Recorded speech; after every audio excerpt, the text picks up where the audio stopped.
வணக்கம் மக்களே, இந்த வீடியோவில் என்ன பார்க்க போகிறோன்னா, பிப்ரவரி 1 முதல் அமலுக்கு வரும் 3 முக்கிய அறிவிப்பான என்பிஹெச்ஹெச், பிஹெச்ஹெச், ஏஏஒய் ரேஷன் கார்டுகளுக்கான முக்கிய அறிவிப்பு தான் இந்த வீடியோவில் பார்க்க போகிறோம்.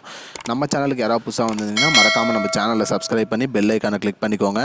இந்த வீடியோவுக்கு ஒரே ஒரு லைக்கை மட்டும் கொடுத்துருங்க. வாங்க வீடியோக்குள்ளே போகலாம். அதான் பொதுவாகவே நமக்கு தமிழ்நாடு முழுக்க, இந்தியா முழுக்க ரேஷன் கடையில் நமக்கு பொருட்கள் மலிவு விலையில் வழங்கி வராங்க. அனைத்து ரேஷன் கடையிலையுமே பொருட்கள் நம்ம போய் நம்மளோட பிஓஎஸ் இயந்திரத்து மூலிமா நம்மளோட ஸ்மார்ட் கார்டை வச்சு ஸ்கேன் பண்ணிவிட்டு நம்மளோட விரல் ரேகை பதிவு செஞ்சதுக்கு பிறகு மட்டும்தான் பொருள் கொடுக்குறாங்க.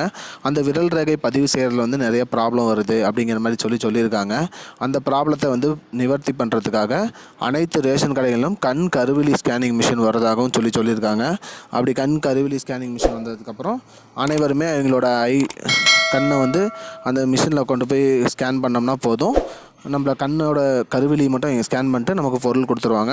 அது மட்டும் இல்லாமல் நம்ம வாங்கக்கூடிய பொருட்களுக்கு பார்த்திங்கன்னா பில்லும் கொடுக்குறதா சொல்லியிருக்காங்க. இப்போ பார்த்திங்கன்னா உதாரணத்துக்கு நீங்கள் 100 ரூபாய்க்கு பொருள் வாங்குறீங்க. ஆனால் அவன் 80 ரூபாய்க்கு பொருள் வாங்குறீங்க, மீதி 20 ரூபா கொடுக்க மாட்டாங்க. அந்த மாதிரி விஷயத்துக்குலாம் பில்லும் கொடுக்குறதா இருக்காங்க. நீங்கள் அந்த பில்லை வச்சு நீங்கள் கம்ப்ளைண்ட்டும் பண்ணலாம் அப்படிங்கிற மாதிரின்னு சொல்லியிருக்காங்க.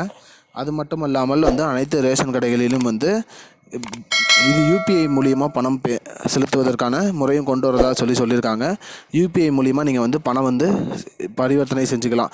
நீங்கள் அப்படி இப்போ 100 ரூபாய் 70 ரூபாய்க்கு பொருள் வாங்கினா 70 ரூபாய் நீங்கள் டைரெக்டாக ஸ்கேன் பண்ணி அனுப்பிச்சிட்டிங்கன்னா அது அரசோட கஜானாக்கே டைரெக்டாக போயிடும்.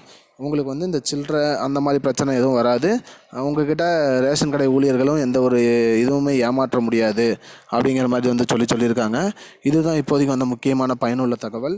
இது பயனுள்ள தகவலை தெரிஞ்சுக்கொள்ள நம்முடைய சேனலை மறக்காமல் சப்ஸ்கிரைப் பண்ணுங்கள். நன்றி மக்களே. இன்னொரு வீடியோவில் சந்திப்போம்.